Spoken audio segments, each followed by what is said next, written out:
QR code up here on the screen to submit questions also via that way.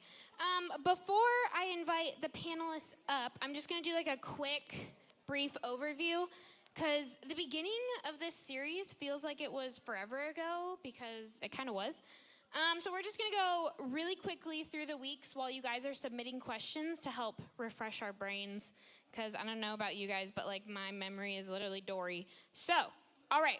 Week 1, we had partnership in the gospel. We talked about how joy grows through partnership, not isolation. Joy is rooted in what God is doing, not just what we see. Week 2, we had joy in all circumstances. Joy is not dependent on your comfort. Joy is not dependent on your understanding of your present situation. Joy is simply dependent on Jesus.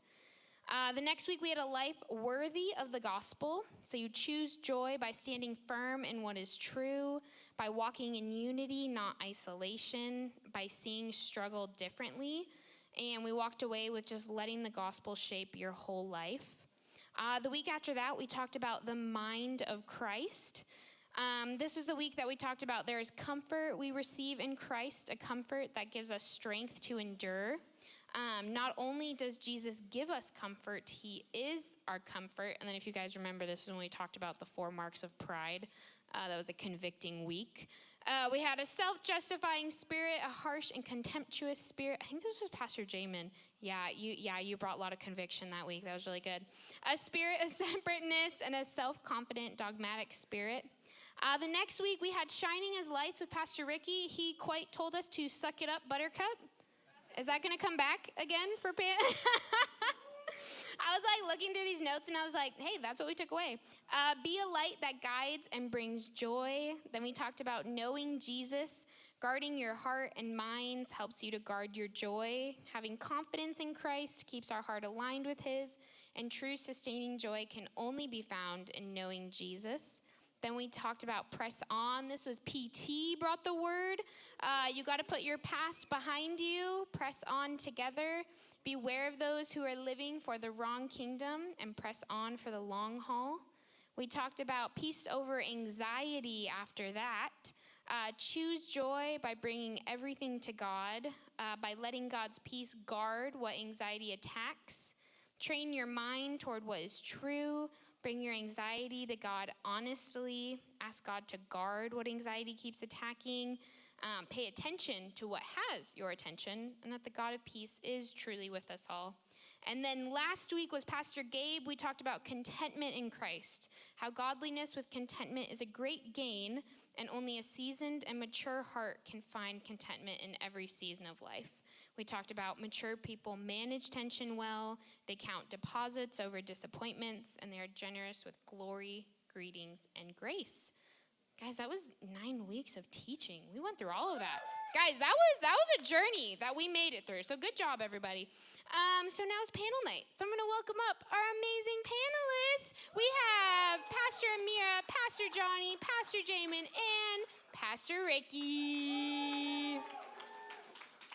As you guys are walking up, I'm going to have you introduce yourselves, and your opener question is, I'm going to take it from our opener question we had earlier of what store would you like to be locked in, but instead of 24 hours, you're locked in this store for 2 weeks. Whoa.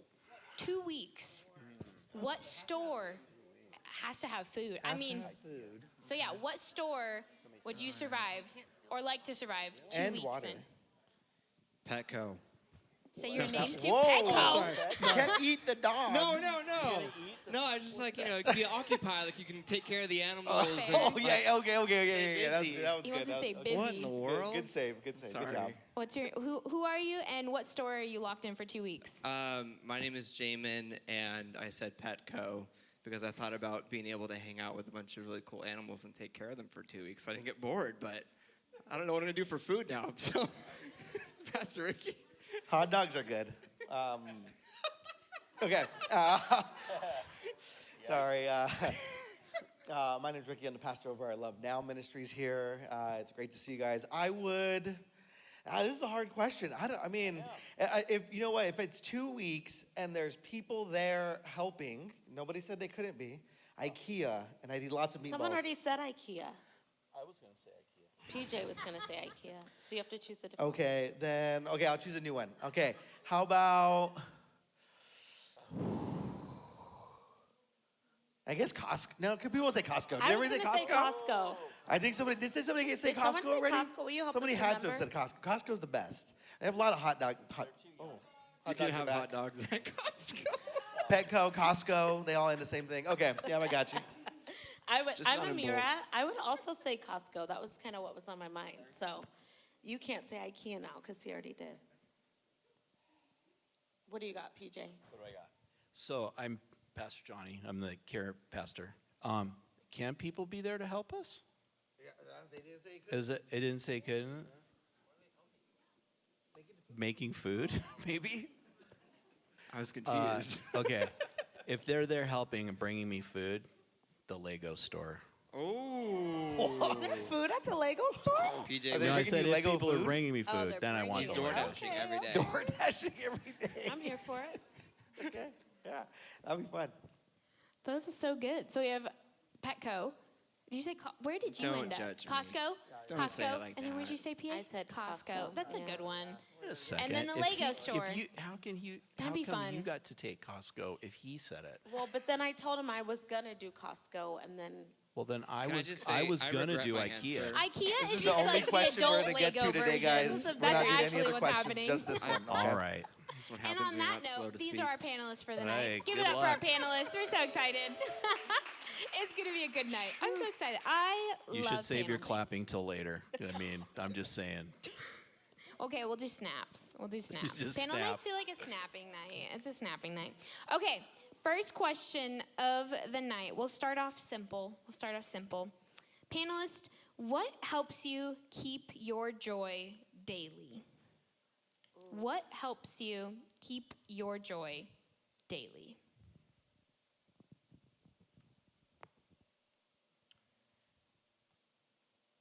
Why are y'all looking at me? Okay, so full honesty here. I don't always experience joy daily. Just be honest. I strive to spend time with Jesus in the midst of everything. And I think that I do at some level have joy in him and what he's done, but it's hard. I mean, it's really hard, you know, like my dad died a couple weeks ago, right before I left to Kosovo, you know. It was not easy to have joy that day. But I had the knowledge that Jesus is still present, you know, and that my dad was with him. And so I think I don't think that it's a formula for that if you do these certain things every day, you're going to experience the joy of the Lord every day. I think the reality of life is that you build practices into your life, and we talked about this in multiple weeks. You build practices into your life so that you build up a bank of joy, right? So on those days when you're just like, when it's hard, it's just hard, you really are running on momentum. And then you're able to pick it up again. And so I don't necessarily think, I think that to say that it is the goal for us, it is a goal as a Christian, a follower of Christ, but if you're too quick to say I have the joy of the Lord, you're negating your humanity and the reality of living in a broken world. So I think you got to work at it every single day. So I don't have any one particular practice, you know. Yeah. I love that because I think a lot of times what we get confused is if we say, man, I don't really feel joy today. We're a lot of times confusing that with happiness. Like, I'm happy today. Joy doesn't always come across as happiness. The joy in the Lord is something so much more and so much deeper that like Pastor Johnnie said, there's a well of joy that gets built up over time because we're spending that time with the Lord and we know what he can do and what he's done in our lives. And so those days that we're not happy, we can pull the bucket of joy from there and say, Lord, fill me with your joy, which might not always look like a smile on your face for that day. But there is a joy that's deep down inside because you know the Lord is there. And so don't confuse the two. I think that's kind of what it is. Don't confuse the two, joy and happiness, right? And so I do think that's what it is. Sometimes we just confuse it and say, oh, I don't feel joy today. A lot of times you're just not feeling happy, and that's okay. You don't have to feel happy every day. So. I remember the story of Lazarus. I remember recently being on the phone with somebody, and they're going through a difficult situation, and they were trying to rush through their grief. And I just tried to remind them. I said, in the story of Lazarus, when Jesus' good friend passed away, and he arrived, he sat with them there and he wept with them. That's where we get that verse, Jesus wept. And so I like to, it's even like my temptation sometimes is to rush through what I'm actually feeling and project what I want to be, if that makes sense, and just like say, oh, it's fine, it's not a big deal. But that actually comes off as like inauthenticity with God. Like I'm not being honest with him and how I truly feel and what's going on. So a lot of times I have to surrender, and he can take it ultimately. So I just recognize like Jesus has the patience to sit with me in my grief and not to resolve the tension right away. But at the same time, I can be honest with him in how I'm feeling. And then he gets to, like it's not joy isn't always a feeling, but I get to still experience that joy in its own unique way, even though it's not quite resolved in that tension. So yeah, I agree with everything you guys said. You probably said it a little bit better, but just being okay with not always having to resolve that tension super quick with a good feeling. Yeah, and I think that's so good with the joy versus happiness. What are, like, some checks that we can have for ourselves of, like, okay, that was happiness I was running on, or, oh, that was joy I was running on. Do you guys have any, like, examples of, or checks, personal checks to just help, or community, checking it within community of noticing that?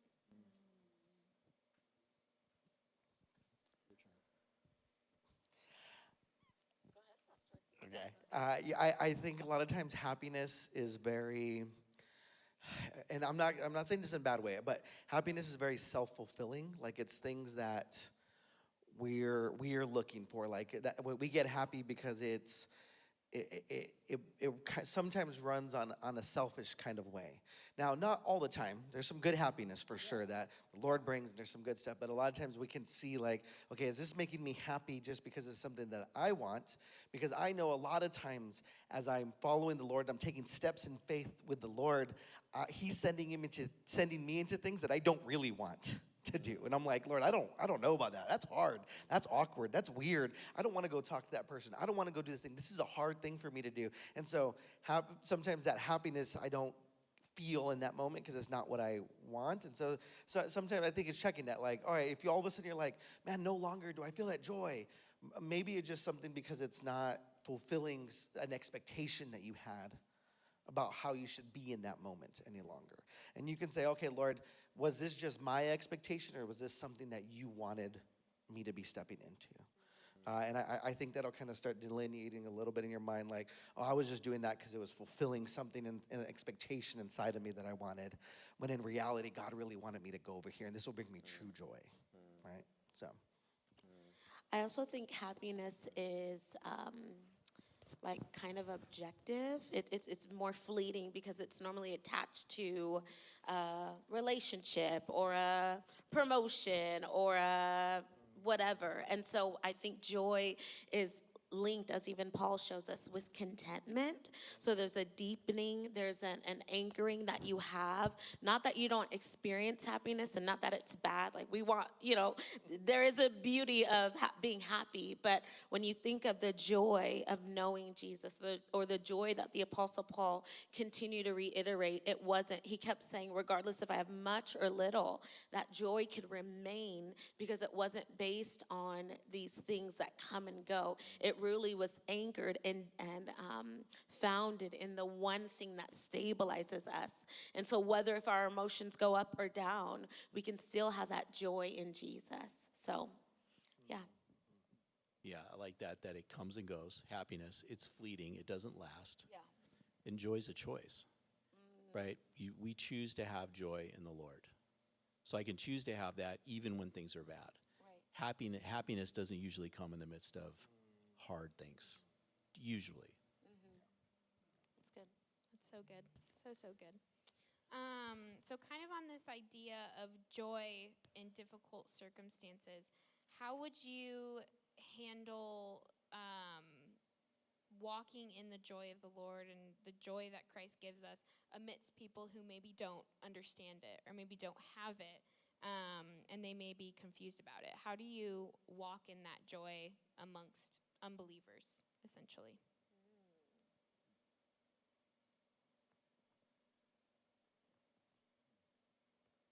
Pastor Kate, go ahead. He's like jumping. He's like,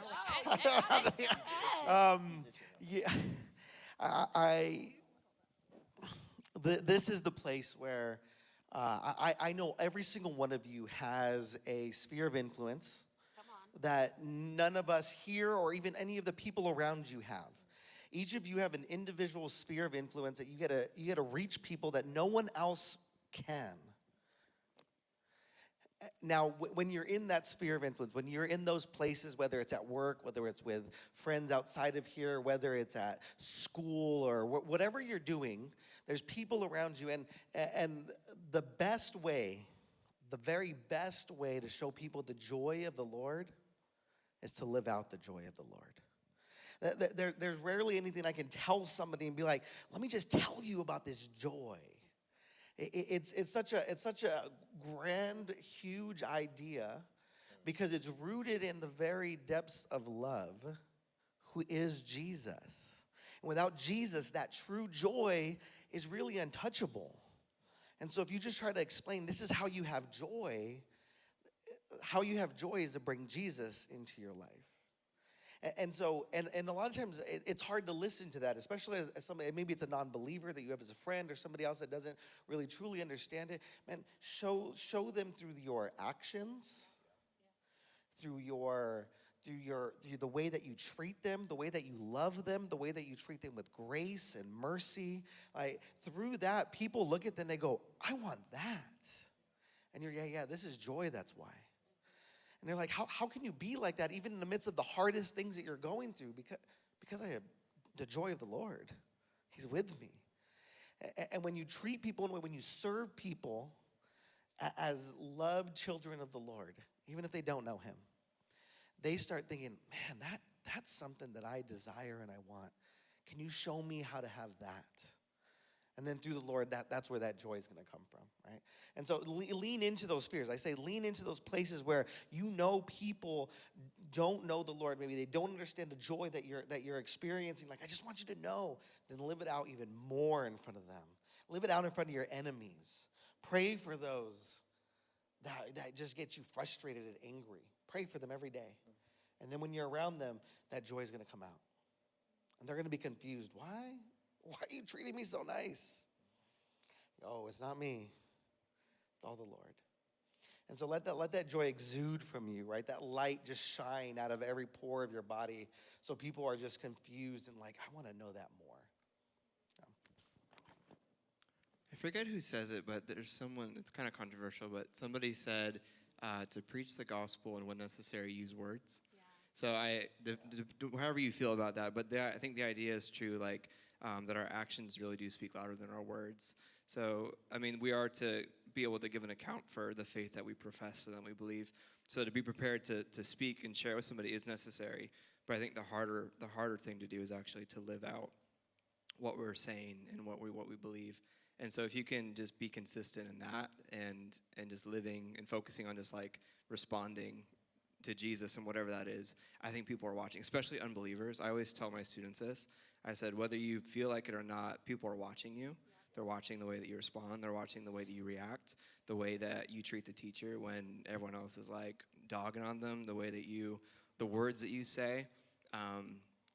And I remember even when I was a student, that was a very specific thing. When I didn't cuss, people were like, "Why aren't you like?" They just got like frustrated almost. That same idea, that light that is within you, unbelievers and those who may not think or believe the same things we do, they'll notice that. And so maybe take the pressure off having to have all the right theology. Maybe just start simply responding and living in light of the truth that you profess. We were just in Philippians, right? That's what we're doing this series.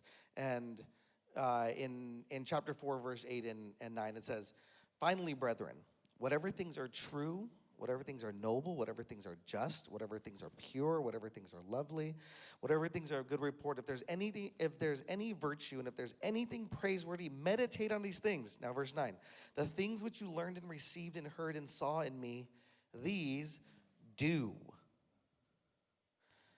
And the God of peace will be with you." He's like, look, and so some of us, we're like, how do I act? What does that mean to act joyful and act like the Lord is in me and people can see it? These things, meditate on these things. And when you meditate on these things you will begin to do. Because that will be who you are. And the God of peace will be upon you, it says. And so, living it out is so important. So yeah, I mean, so what are the fruit of the Spirit? Who knows what the fruit of the Spirit are? Go ahead and just yell them out.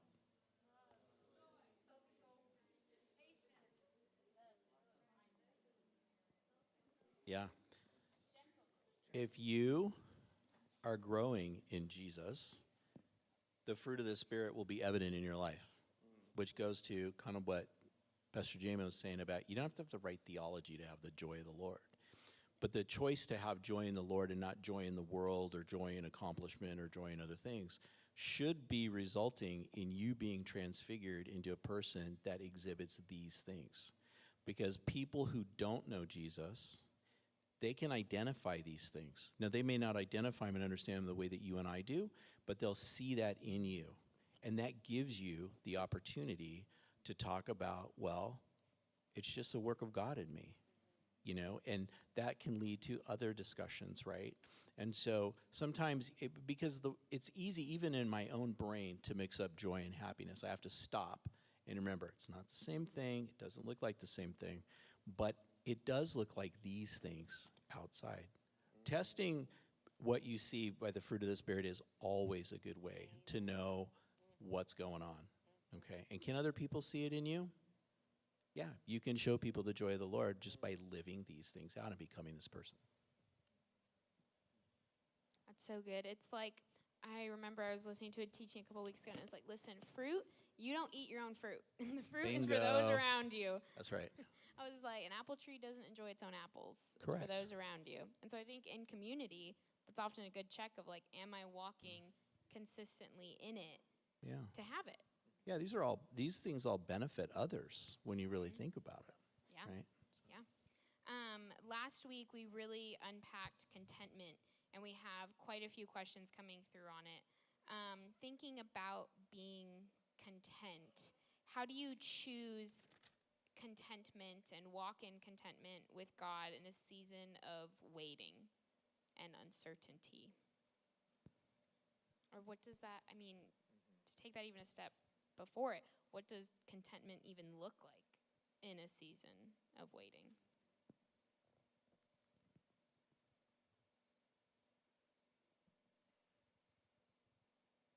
It is a choice. It's a choice. I think, and I was just talking to somebody about this today. I think there's something to this idea of spiritual contentment, right? Being content in your relationship with the Lord, but still wanting more, but being pleased and not focusing on what you don't have, which is the world's way, right?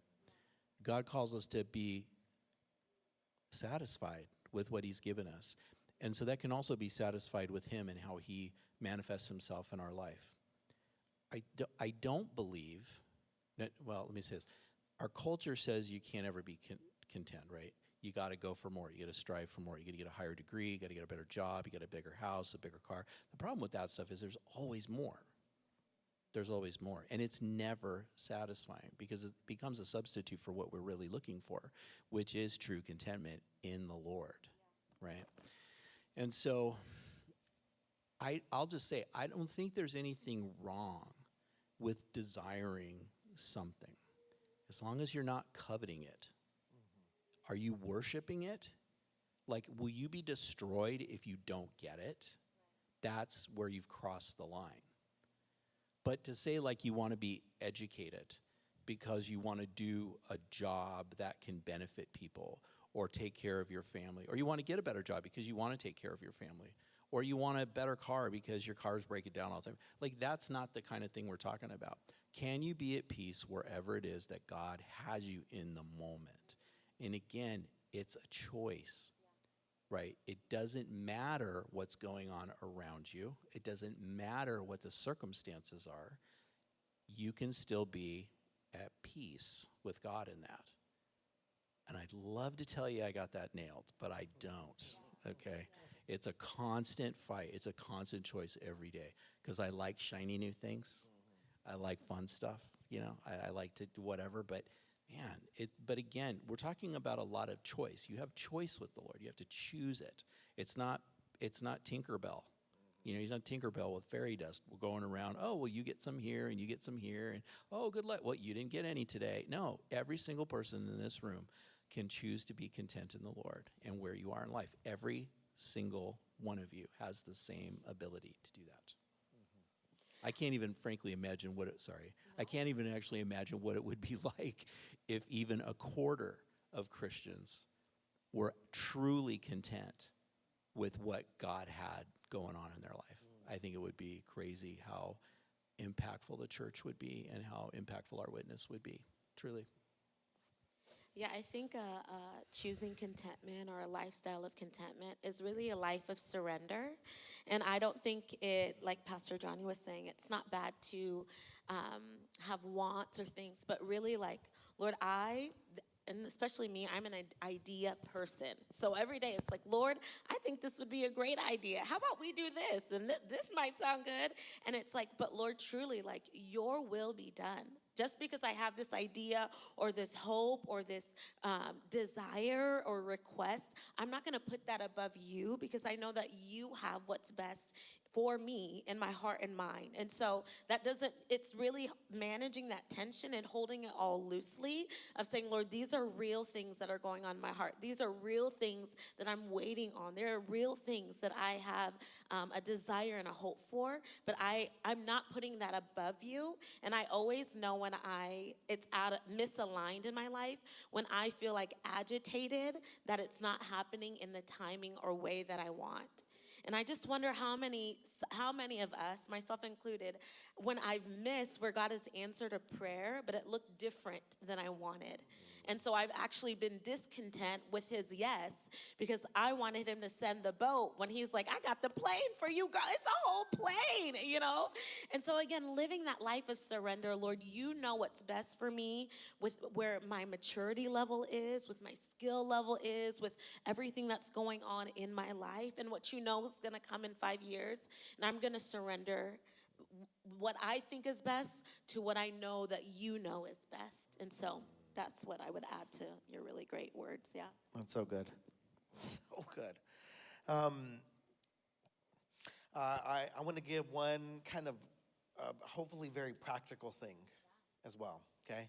Because I think sometimes we see those big things and we're like, yeah, I get that. And we do. We struggle with, I struggle just as much as everybody else with that stuff. I think one easy way to be a little bit more content, I know it's going to sound crazy because I do the same thing. Just put your phone down every once in a while. Woo, say it again. Say it again. Put your phone down, okay? And it's important. This is why it's important. There's actually, I had just finished this book a little bit ago, The Anxious Generation. And in that, it talks about the idea of how we have lost almost the ability to be content because we are just constantly looking for more. We're not actually trying to get anything either. Like on your phone, you're not actually getting the things that are there. You just want to see more and more and more. And you will never, ever see enough. It will always just drive you to want more. Man, that's the ultimateness of discontentness, right? Just to have to, I want to see another reel, another reel, another reel, another post, another post. I need another like, right? That things come up, ads come up, Chick-fil-A comes up. You're like, man, I need some Chick-fil-A. There's things that happen over and over again, and you're like, I just need to put my phone down sometimes. And look out to the people around you and the things around you and be like, oh, my life is pretty good right now. I'm more content than I realized. Wow. Try it. See what happens. I don't know. There was one time I did a fast from sugar. I don't know if you've ever done a fast from sugar for like extended period of time. You couldn't do it? Yeah. It's really cool. What the crazy thing that I noticed that happened was when I was off of like sugar for months, was I started appreciating the sugar that came from fruits. Like I'd eat like half of a banana and be like, holy cow, this is sweet. Whereas before I was like you couldn't even notice it. And that could be kind of what Pastor Ricky is saying, is that you could be so burnt out, or that your contentment, or whatever it is, could be so burnt out because you're constantly been looking at more. You might need to like detox from being exposed to so much for you to finally appreciate the beauty of what's right in front of you. And to do that, you might have to, again, like Pastor Amira said, surrender. To surrender whatever that is, that open door that you have that's constantly exposing you to so much. I think we all know what the obvious is, but I know it's different for everybody. But to really put that away, and then not to give up too early, because it did take, for me, a couple months to be able to have that effect. And then when you start to really then like have all those things kind of pushed to the side, then I think that's where the verse in the Psalms, taste and see that the Lord is good. You'll finally be able to taste and see how really good he is, because you've put aside all the things that are grasping and demanding your attention and affection and adoration. So maybe it truly is like a fast from whatever that is, and to approach it with the heart of God. I'm putting this aside because I want you to be my source of delight.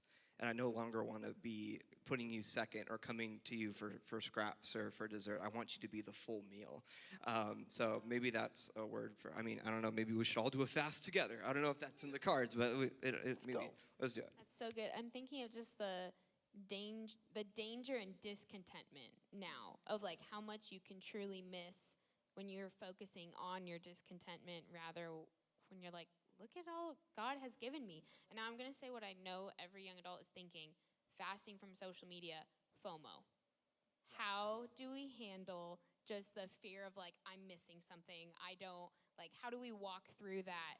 Because I feel like some of them are probably like, okay, I want to do it, but what do I do when it's like late at night and I'm bored and I feel like I'm missing out on everything that's going on and I just want to be connected? What do I do? Philippians 1, I was reading this right now. Philippians 1:19, it says, For I know that this will turn out for my deliverance through your prayer and the supply of the Spirit of Jesus Christ. I know it. And I promise all those things that are going on and all those things that you're missing out on, it's not that important. That's it. It's not that important. They're going to be here next week. They're going to be here in a month from now. They're going to be here from a year from now. It's not that important. And what you will gain, what you're going to be taking in. The problem is that we're forgetting what we're actually, what the FOMO really is. We're actually missing out on so much more that the Lord has for us because we're focusing on the things that we believe we need. And so you should be more discontent that you have FOMO in the sense that you don't get to see what God really wants from you. I hear people tell me all the time, I just want to know what the Lord has for me. I want to know what he's calling. Then go to him then.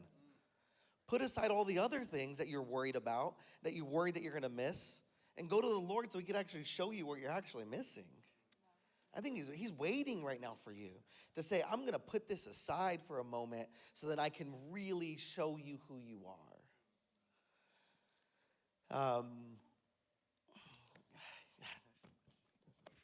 Suck it up, Buttercup. Suck it up, Buttercup.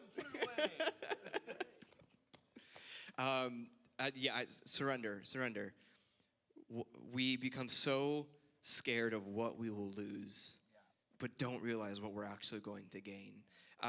Again, I'll go back to, I don't know why I'm on food. This is usually Pastor Gabe's thing to talk about food, but about a year and a half ago, I gave up gluten, and it turns out I have an allergy. It's very interesting, but I gave up gluten, and I have someone in my life who's always trying to you should just you're missing out on so much food, you're missing out on so many good things. But what I tried to explain to them is that, but you don't realize what I've gained. For years, I was sick. And I struggled in my gut, and I was in pain and constantly having issues, and accepted that this was the life that I was just going to have. But when I gave up something as simple as gluten and just letting that go and finding a different way of living, I never want to go back because I'm healthy and I feel good. I'm not in pain all the time. What I thought was me just accepting what was going to be normal forever. Again, we're talking about food here, but let's talk about like the eternal food that Jesus offers.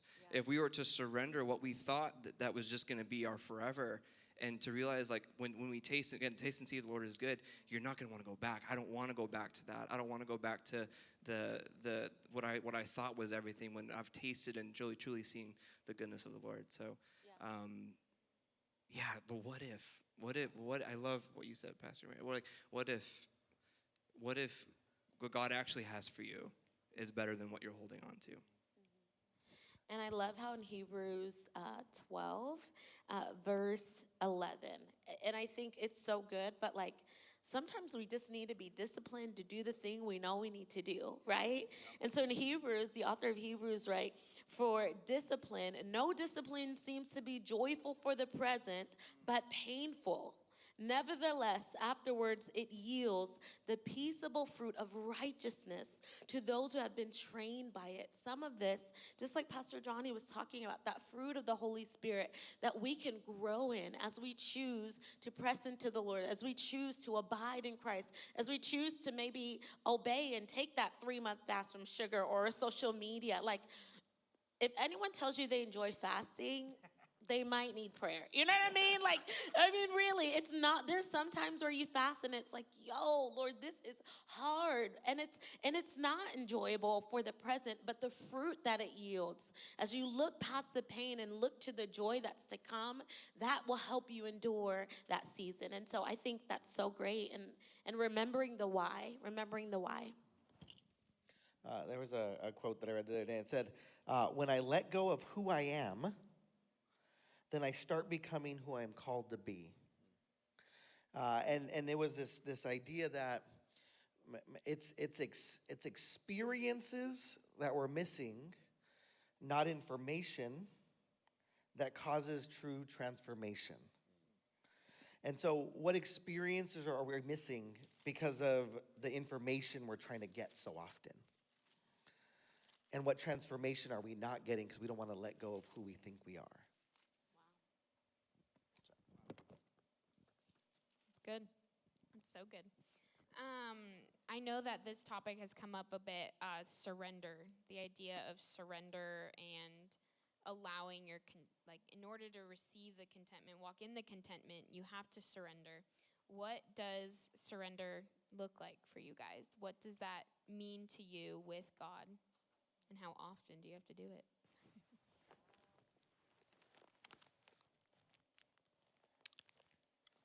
There was a conference that I think most of us were at a couple years ago, and it was talking to those in ministry, but the idea was others may, but you may not. And that really stuck with me because I think a lot of times, especially with FOMO, we look around to other people and we see the things that they're doing and we say, man, how come they get to do that? How come they get to live that life? How come that they get to make those decisions and do what they want, but it doesn't seem like I have that option? It could be that God is placing a specific calling on your life that requires that death to self in that capacity, where others may, but you may not. And I think for me personally, there are certain things that the Lord, certain convictions that God has given me that I just have to accept, because for the specific calling that He has for my life, it's one of those things where others may, but you may not. And so I just have to, I mean, I've questioned it before. I've resisted it. I've pushed up against it. But again, what I've realized is that when I've seen the fruit of that discipline, and it's not fun in the moment, but then you really start to see, even if it takes time, you start to see like, oh, okay, God, I think I see why you chose to do that. But what I've also found to be challenging is, what if God doesn't give you the why? What if he doesn't let you in on the plan? What if he doesn't let you see the reason why? Will you still be obedient? Because a lot of times our understanding isn't necessary for our obedience. We just have to simply just show up and say, okay. So maybe even right now, as we're talking about this surrender, I think the Lord, God is good, and his Holy Spirit has the ability to highlight whatever that is on your heart. And you might already know what it is.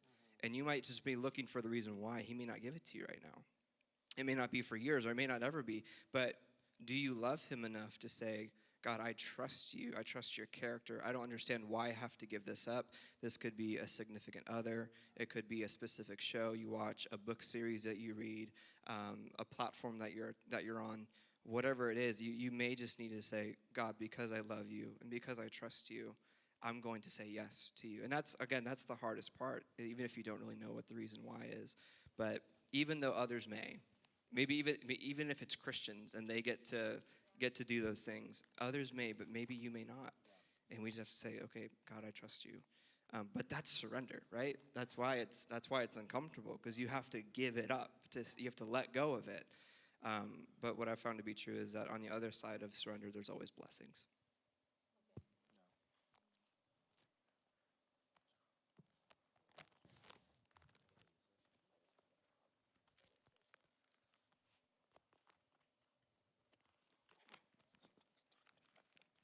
The world says that surrender is failure.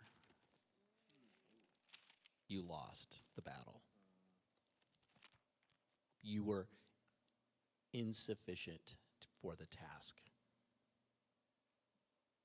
You could not achieve victory.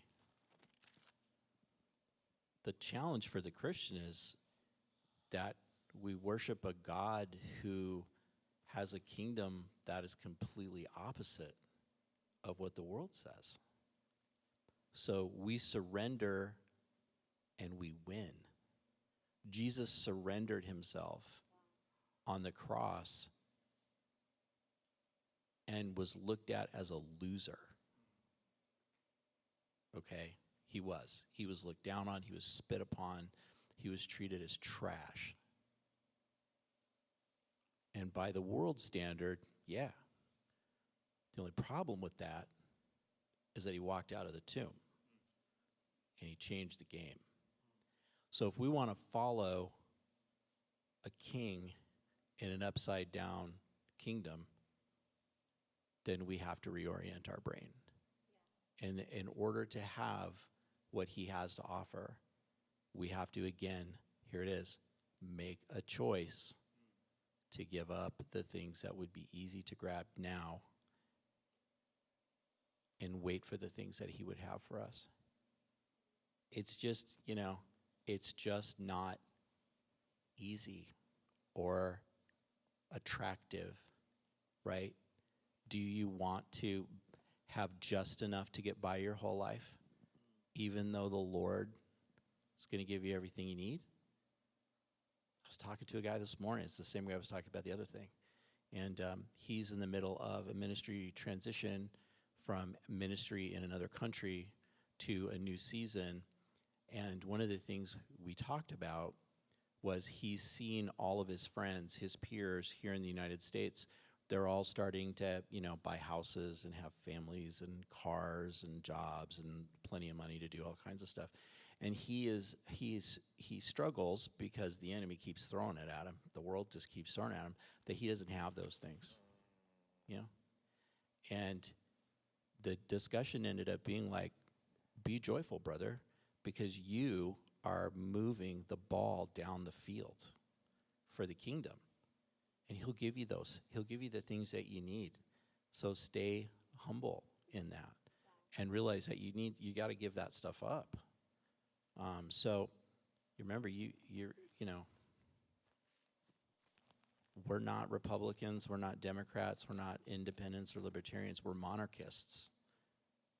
We worship a king, and he's laid out a different set. So if you want to succeed in the kingdom, you have to make different choices this side.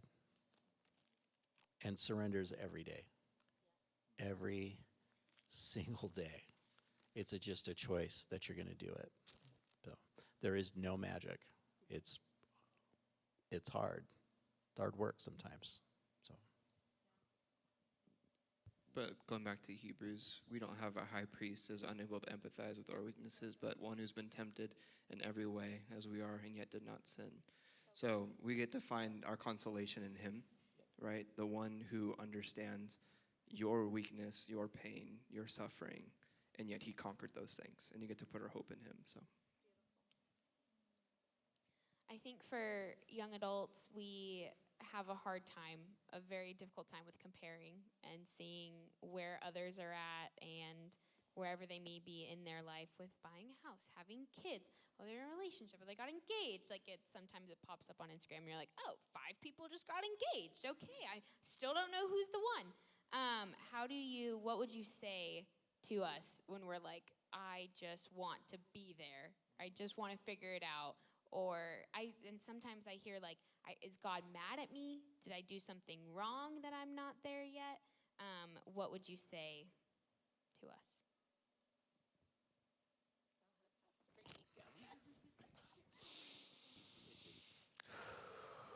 I love you guys, okay? Buckle up. Okay. You know, I think a lot, again, I'm going to go back to that idea that we often have a wrong set of expectations. We placed expectations on God, saying, God, I will be joyful, I will be happy, I will be content when these things happen. And when these things happen, when you do these things for me, Lord, when you've helped me find the right person, you help me find the right job, you help me find the right house, you help me find the right car, which I want to tell you something real quick, all those things, it's never enough. It's never enough, okay? And they always will let you down. Every single one of those things, when you get the thing that you expect, it will let you down. And then you're going to look for the next thing that you expect, and the next thing and you expect. And it goes back to the idea of contentness, right? I want to be content again, Lord. Stop trying to put expectations upon the Lord. Because then when you put an expectation on God and say, God, bring the right person to me. When he doesn't, what happens? You think that God let you down. You set the expectation upon him. He didn't tell you, hey, I'm going to find the right person for you the next week. If he did, if he calls you up on the phone and he's like, yo, this is the Lord, I'm going to find somebody. And you'll be like, all right, cool. And then he doesn't, you could be disappointed. But until he does that, you can't. You put an expectation on him that's unfair. You said, God, I want you to do this for me. Stop putting expectations upon the Lord. Instead, go to him and say, Lord, what do you expect of me? What do you have for my life? I want to wait and I want to hear from you. So instead of coming in prayer and, Lord, I need this and I'm mad because I don't got this. Go to the Lord with your prayers. I get it. But when you give those and you're just like, now I'm waiting for you, Lord, it's the wrong way to approach him. When we go and say, the Lord already knows all the things in your heart. He knows those desires of your heart. He also knows what you need and what's going to help you thrive the very best. He's going to give you the best possible life, not just a good life. Because we only know how to create a good life through our expectations. He knows how to give you the very best life. And so tell Lord, man, these are the things, you know the things I want, Lord. But can you show me what it means to have the very best life? What do you have for me? And see what he says. I think another really important thing to do, and it goes back to surrender, but surrendering our timelines. Like maybe the Lord has put some things on your heart, or maybe he has made some things very clear. But what we do is we like, okay, the Lord told me this, and so I'm going to translate it to mean in next year, this is going to happen with this, and then that's where that tension comes. And so again, like if the Lord has put something on your heart or you have a desire that the Lord has confirmed for you, like holding that loosely, but not idolizing it, not running after that. Like you told me this, so that means it's going to happen in this time frame, and that's when that tension happens. And so continuing again to say, Lord, what is your will? Because my will would be tomorrow, like he said, next week, whatever. But maybe God says, yes, I have this for you. But it might even be you might be like a David, and it's like a 20, 30-year journey until you walk into that. And so there was a promise given, but there was a process. And we forget that God is not, he can, there's nothing impossible for him. He can work in an instant.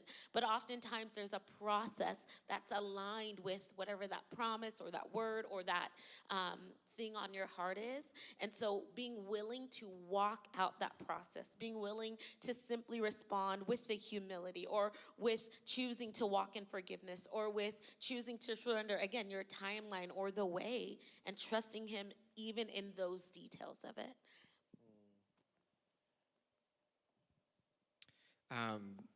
I have Hebrews 11 in front of me, and there's the Hall of Faith. If you guys haven't heard of it, there's all these people that it goes on to list. There's Abel, there's Abraham, there's Noah, there's Sarah, like all these people, and yet God had placed a promise over their life where it says that none of them actually got to see it, but they welcomed it from a distance. So yeah, all these people we see in the Old Testament that God placed a very large calling, a very large promise over their life, and yet they continue to live faithfully to the Lord, even though they never actually got to see that promise fulfilled in their lifetime. And so again, like the thing that keeps coming back to my mind is like, do we love him because God answers our prayer? Do we love him because he does what we want? Or do we love him because of who he is?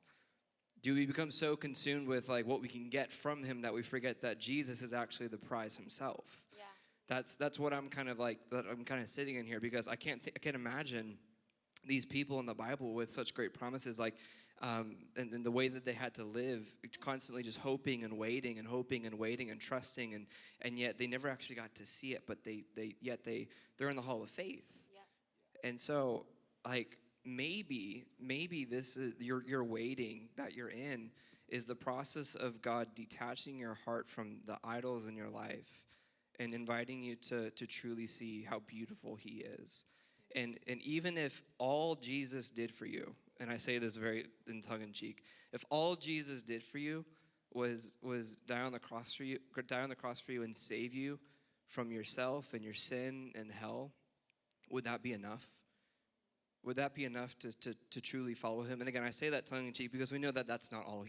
Like the blessings that God pours out and lavishes upon us are far more than we're ever going to be able to comprehend on this side of eternity. But like that's kind of where my mind goes to, is like, is that enough? The reason why I share that is because the other day I was in my car and I was driving. And I can't remember specifically which verse it was, but there was a verse that I was praying to the Lord, and I knew that verse in its right context was speaking about salvation. And I was trying to take that verse and apply it to my situation and kind of make it fit the way that I wanted it to in my thing. And I was like, God, I know that this is about the salvation of my sins and being saved from the pits of hell, but I also, and it was like kind of like, it dawned on me, I was like, wait, am I being discontent in the gift of God, of eternity, and his grace and his love and all these things? Am I being discontent even in that? And so I don't know if that made sense, but all that to say, I think that God wants to, once again, show us just truly how beautiful he is and remind us that Jesus is the prize, and we already have him, right? We've been given, he's given himself for us, and we have him, and so my prayer would be, Lord, teach me to see your beauty, and teach me to love you more than the idols in my life. Once again, I think it's not just loving Jesus more than your idols. I think it's putting your idols to death so that Jesus can truly take the throne of your heart.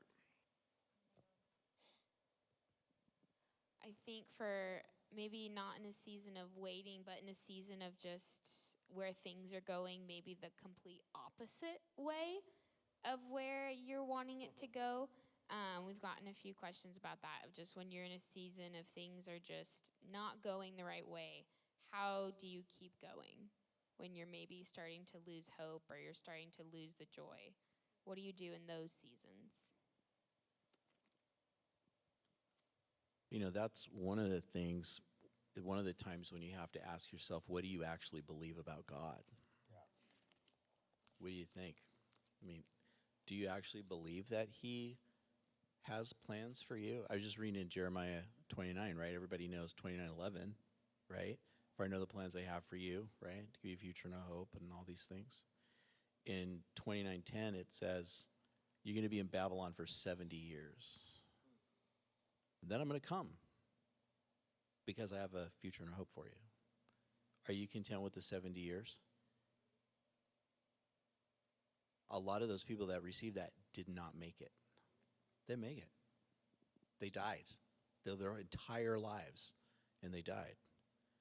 Many of them who made it back were also called to work for the benefit of the city that they lived in, Babylon, because if it prospered, they prospered.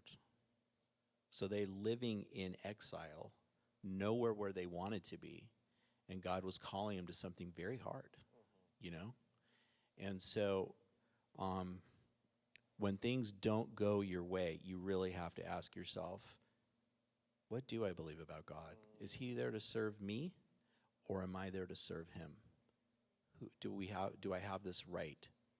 And is my expectation grounded in the Word, in worship and experience and tradition and those kinds of things? So you can even like, if you're not careful, you can cherry pick a verse and make it fit what you want it to be, and then you become disappointed, even though he's telling you right in there. It's like, hey, it's going to be a while before you get what you want, but I am forming you in the middle of it. And if you can remember that, and it's hard when it's hard, it's just hard. But he's forming you. He's making you into something new. And transfiguration, which is what we're talking about, right? That is hard and difficult. It can be painful, very painful. So even when things aren't going the way, and it just seems like one thing after another, James, right? Count it all joy, brethren, right? When suffering comes your way, it's an opportunity to grow and to praise the Lord in the middle of it. Yeah. And you can still be bummed out. Does go. I mean, it's okay. You're a human being, right? But remember who you serve. Philippians 2:14, do all things without complaining and disputing. No, I'm just playing. Mic drop. I just saw that verse and I was like, oh, that's actually pretty good. Wow. I was like, Yeah. sometimes we need to do that. Next question. I saw. Next question. This is like a thing going around right now, and it was the question of, if you had the choice to keep your problems or put your problems like in a bowl with everyone else in the world's problems, then you have to pick out though, and whatever problems you get, you got to get those. Which one would you do?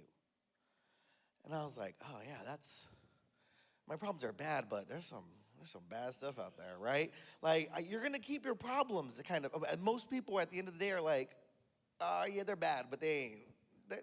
I'll keep them. And so we have to put it in perspective sometimes to think like, oh, what is it really as bad? And sometimes they're terrible. I get it. I've been through some terrible stuff. And even in that, I see at the end of the day, I love it. I'm saying in Philippians just because that's where we're at. But in Philippians 1:12, it says, but I want you to know, brethren, that the things which happened to me have actually turned out for the furtherance of the gospel. I mean, this dude's in prison. That's not where he wanted to be. He didn't want to be in that position. He didn't want to have the problems he's having. He was doing the things to follow the Lord. And he's like, why am I here? But what I want you to know is that this turned out for the first. He had the expectation set correctly. His expectation was, Lord, wherever you place me, your gospel, your truth of who you are is going to continue to get further. And it's going to continue to go out to other people that need it. And he said, even in the place that I'm at right now, it's happening. And he goes on to talk about all the people that are getting Jesus, no matter what his problems were in that moment. Because that was the true expectation. What is our expectation? Our expectation that Jesus is glorified through the life that we live, no matter what problems or joyful, wonderful things that are happening. Doesn't matter what it is. Is our expectation that Jesus is glorified? And that goes back to what everybody was saying. Well, where are we putting Jesus in our life? How are we seeing him? And if he is truly the God, the King of all kings, to be glorified by everyone, then it doesn't matter what we're going through, as long as he is being glorified, then our expectations will always be met. Can I also say that this idea that there aren't going to be problems is it's a new thing. And when I say new, it's like a few hundred years old. You go back a few hundred years, people didn't have the expectation that everything was going to be great and perfect. We are blessed to live in the time that we live. I mean, it's an amazing time, okay? But we also have these unrealistic expectations. I think if you find yourself in a place where you're so focused on the things that are going wrong, you need to stop, you need to pray, and you need to ask yourself, why do I have an expectation that everything's going to be okay or right? That's the world's message. It'll all come out in the wash, or it'll all be all right in the end. Actually, that's not a biblical. This world doesn't end that way. That is not what we're taught as Christians. So if you have some of that, I really want to challenge you to rethink what your understanding of a broken world looks like. That's when we get to heaven, okay? That's when we get that. But not now. We catch glimpses here and there. But it's not now. So don't be surprised when things don't go your way, all right, for a season or two, yeah. So good. We had a few questions come in about surrendering, like our like maybe a group of friends that we're in, or a community that we're in that knows that maybe we know it's not the right community to be in. So especially for those that are very close to us, if it feels like we are abandoning someone, but we know that we need to surrender it, how do you choose between walking through that or just sticking it out, and you feel like it's your duty to help guide them and be there for certain people? How do you decide how do you know if God is trying to walk you through surrender or asking you to lean in to that situation?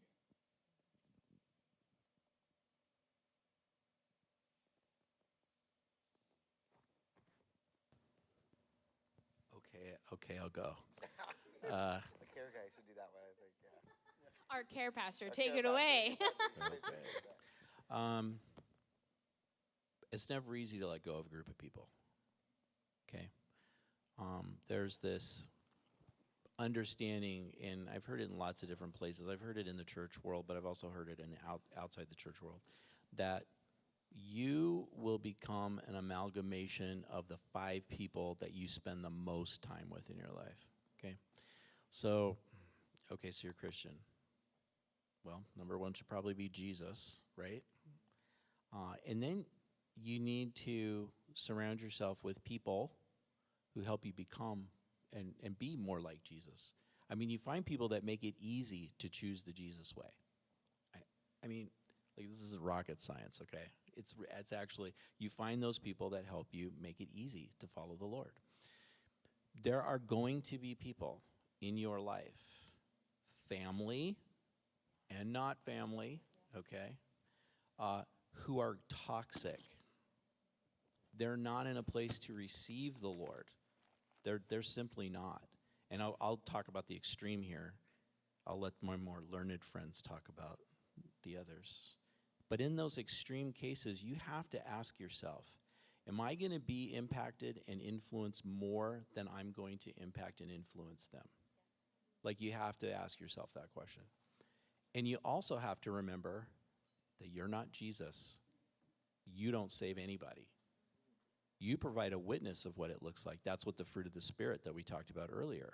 By people can see that in you. But that doesn't necessarily give you a green light to be the one who's going to walk into everybody's life. Okay? You have to see who's receiving you and walk to those people, right? You can be kind in leaving a group. And I would encourage you, because that is one of the fruits of the Spirit. You can be kind as you leave. You have to be mean, and you don't have to throw Jesus at them and thump your Bible at them and tell them they're all going to hell and all that kind of stuff. And I can't be with you guys. You guys are going to hell, I mean, there are people who think that is like legit. They're the ones that stand on the street corner with the bullhorn and yell at people in Jesus' name. Like, you don't need to be that person.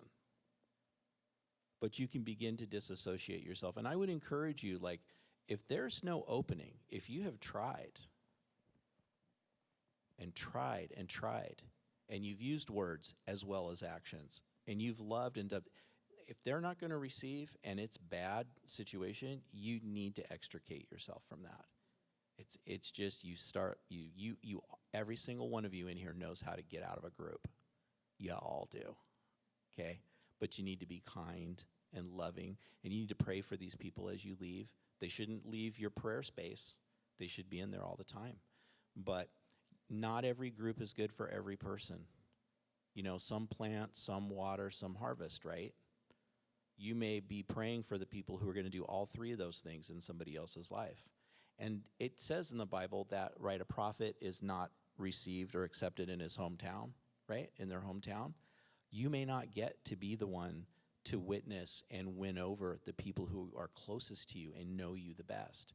You may have to leave that for someone else. And it's not easy, but you're not the answer for every single situation. And you have to, and here's my final thing I would say on this, you have to believe that Jesus is bigger than that, is bigger than you, and is big enough to handle that situation. And he will bring somebody to that person, okay? But boy, if you're part of a group, I want to encourage you that is leading you down paths of unrighteousness, you need to stop. You need to stop. There's no magic, special theological argument for you. There's no special verse for you guys to go, put on a stencil and put on a wall, Just stop it. You know better. And if you're thinking about the group right now, you already know the answer. You already know the answer. So stop messing around and asking silly questions, and do what you know you need to do, okay? But remember, everything is done in love and kindness. And you may leave their physical presence and that space, but you don't stop praying. You don't start asking the Lord. You don't stop asking the Lord to bring that person to you. Give them another chance, Lord. Do those things. Who knows? You may find someday they may be your biggest ally in the work of the Lord. You just never know. Okay? Yeah. I think sometimes a hard one in this realm is leaving a group that it's not them, it's actually you. And what I mean by that is that there's so there was a group of friends that I know I had, great godly people, they were good people. There was Bible study going on, but when they got together, they would drink wine. Now, that's not a bad thing. I mean, people can drink, and there's a whole thing in there. I'm not going to get into the whole thing right now. Christians can drink, okay? They could. But for me, I can't be around it. I have lots of history with it. I just can't be around it. It doesn't bother me too much if people are around, but if I'm going to be around there all the time, like it was too hard for me to stay in that group. And I wasn't going to be like, hey, can you guys just stop drinking for me? For me, it was a very clear thing, and I just told them, you know what? I love you guys, but I can't be around it. I don't want to make you guys stop either. Like, it's good, it's fine. You guys can have dinner and have your glass of wine. It's great. I just can't do that. And so I'm gonna stop coming to these. They're amazing. I'm so glad you guys are doing it, but it's just not for me. So sometimes you have to look at it and say, okay, why am I leaving? And then we talk about the idea of clarity as kindness all the time. Yeah, be clear. Just like, it's for me, this is what it is. And this is why I can't be here. I love you guys, but I just can't do it. Right? And when you place the blame on yourself, because often that's really where it's coming from. Even if you're with non-Christians and they're doing things, I can't be, you know what? Cussing's hard. I hear cussing and it's hard for me. And I just can't be around that. I'm sorry. I'm not telling you to stop.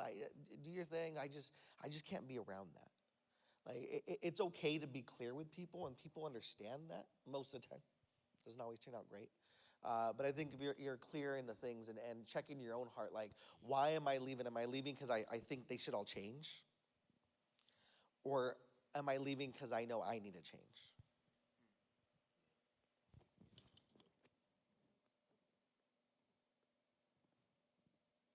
So good. Okay, we're at 8:45. So I'm going to ask you all the last question that we have. The final question. Is if you could give just one last thing of what you want them to take away from choosing joy, contentment, surrender, anything that was talked through tonight, what would you want them to take away? No rush, no pressure.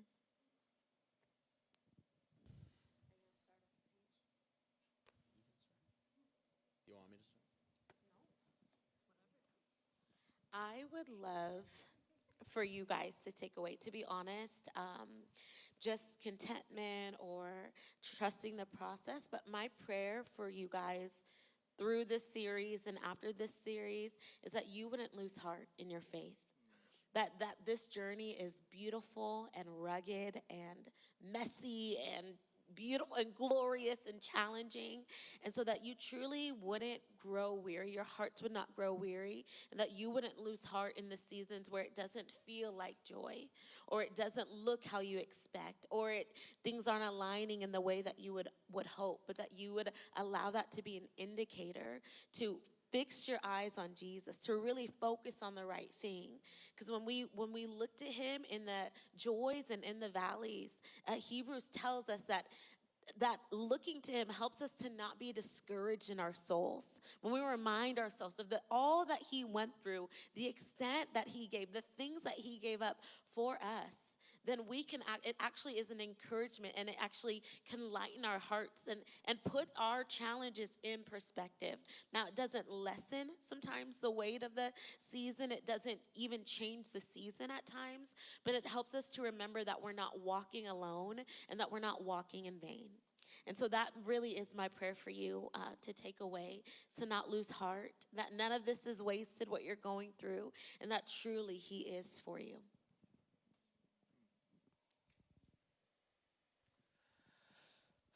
I think I would say, as a last thought, is choose joy right now. And what I mean by that is like, I'm not trying to like think of, okay, how do I have joy in the weeks and the months and the years to come? Like, tomorrow has its own problems. And so what I can do, though, is in this moment right now, here with the people around me, right here being on stage and being with you guys and talking to you, like, I can choose joy right now in this moment. No matter when I go till tomorrow and I got this big thing I got to get to and I'm going to have to talk to this person tomorrow. Whatever it is, there's all this stuff that's going to happen anyways. I can choose joy right now, though. Right here in this, and you guys, as you're sitting there with wonderful, amazing people around you, no matter what's going on in your life, you can say, Lord, give me joy right now. Let me experience that today. And I think as you go through life, and no matter where you're at, what situation you're going through, if you see life as a series of moments, and say, Lord, in this moment, bring me. Can I just have some joy? Let me see a joy in this moment. Let me experience and look at the tree and the beautiful weather and this conversation that I get to have right now, or whatever the thing is. Choose joy. And I think you'll begin to see the world a little differently. The problems will still be there. We talked about that. The problems are going to be there, and that's it. We don't get it. I wish I could just choose to never have problems again. We're all going to have problems often, but I could also just choose joy right now.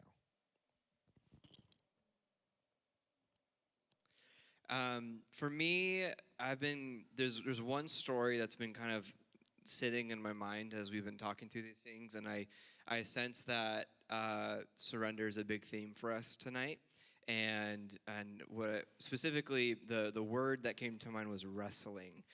Some of us might be wrestling this evening and wrestling with is God really better? Does he really know what's best for me? Is this really worth giving this up? And the story that came to mind, you might have read it before in Genesis 32. There's a story where this guy named Jacob actually has an encounter with God, and he wrestles with God. Has anybody read that story before? If you haven't, you should go read it. It's a really crazy story. It's one of my favorite stories. But in that story, one thing that I learned, I remember in a season where I myself was wrestling with God and struggling to reconcile what I wanted versus who he actually was, and those sorts of things. In the story, there's a moment where Jacob is finally alone. He's away from his family. He's away from his town. He's been traveling, and there's a moment where he's finally alone, where then he encounters the Lord. And at first, this is like, this angel that encounters him. We don't have to get into that right now, but this angel that's there begins to wrestle Jacob, like physically wrestling. And I love, because when you can read in the text that at first Jacob sees who we know to be Jesus or God as an obstacle to get past. That's initially how he enters the wrestling matches. This is in my way. God is in my way from me getting to where I want to go. God is in my way from getting what I'm looking for. And it was in the middle of the wrestling where Jacob switches from trying to get past God to get where he's going to where he's then clinging to him and he won't let him go. And so for me, and what I want to hopefully encourage you all with, is that God invites a healthy wrestle. He invites us to bring whatever it is that we're challenged with and bring that to him. He desires authenticity. He desires honesty. He desires just simply you bringing those things to him. And what I've found to be true in the midst of you, maybe you approach God as him. He's an obstacle. He's keeping something from you. He's in your way from getting what you want, and now you're wrestling through it. My prayer is that you would find him in the wrestle, that he's not an obstacle to get past, to get what you really want. But once again, he is the prize, and he is the one to simply cling to. And so it's a beautiful story. I'd encourage you to go and read it, but ultimately to hear that God does invite our healthy wrestle, that he desires for his kids to come to him with our questions and doubts. I always tell my students, as like, there's nothing that you could say to him that's going to freak him out. Like, you can be as honest as you want. You can be as real and raw as you want, as frustrated as you want, as messy as you want. And I think that's what he honors. He honors the honesty. But what we shouldn't do is try to perform for him, to try to say the right things or do the right things so that he gives us what he wants. I don't think that's what we should do. Instead, I think it's, God, will you change me in the process? Because what I love about that story with Jacob is after he finished wrestling God, that's the coolest thing. He like touches his hip and it wrenches his hip out of socket. And for the rest of his life, he walked with a limp. He walked away changed. He walked away different. And that limp reminded him, probably, I can only imagine, that limp reminded him of that day that he went and wrestled with God. So I think the hope and the prayer is God, maybe I'm the problem. Will you change my heart? Will you change my desires? Will you change my expectations and make me new? And so that's my prayer for you guys, is that you can go to him and just be honest, and he's not afraid of that. I would encourage you. I think that a lot of times what keeps us from making the choice for joy and contentment is comparison.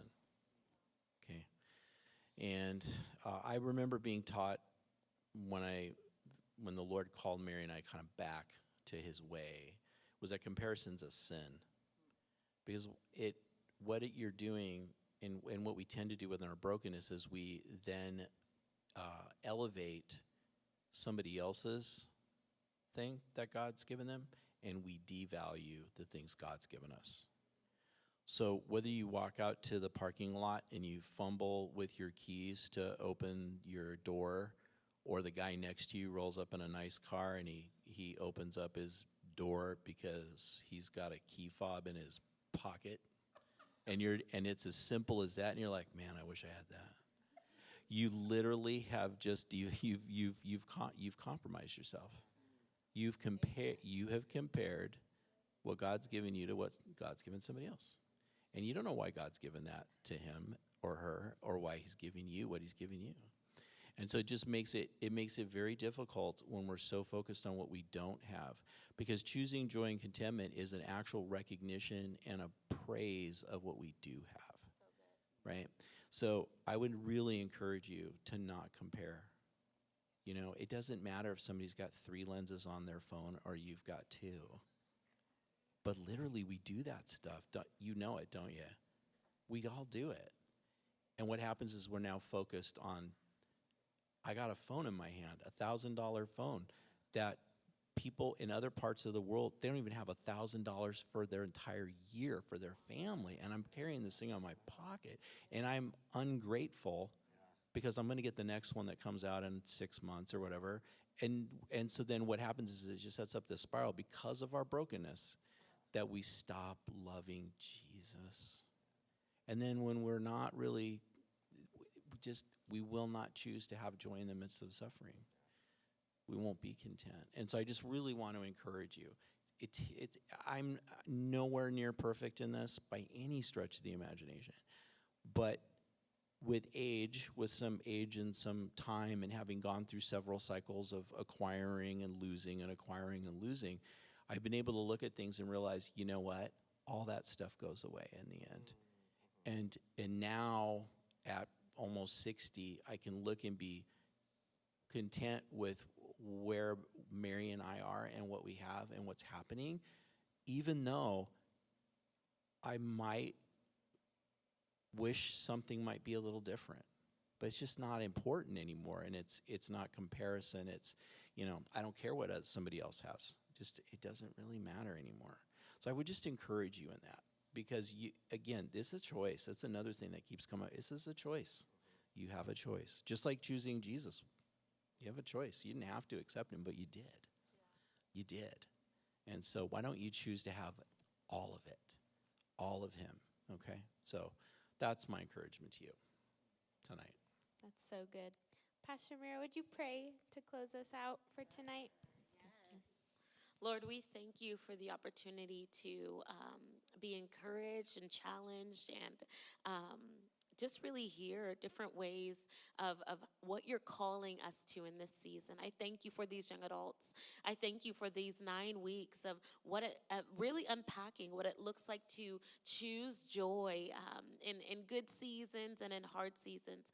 And so as they leave for tonight, Lord, and they continue through this week, would there be certain things that your Holy Spirit reminds all of us of how we can lean into more of you and to choose joy in our daily lives, regardless of what is in front of us, God. We know that we can trust you. And so would you bless them?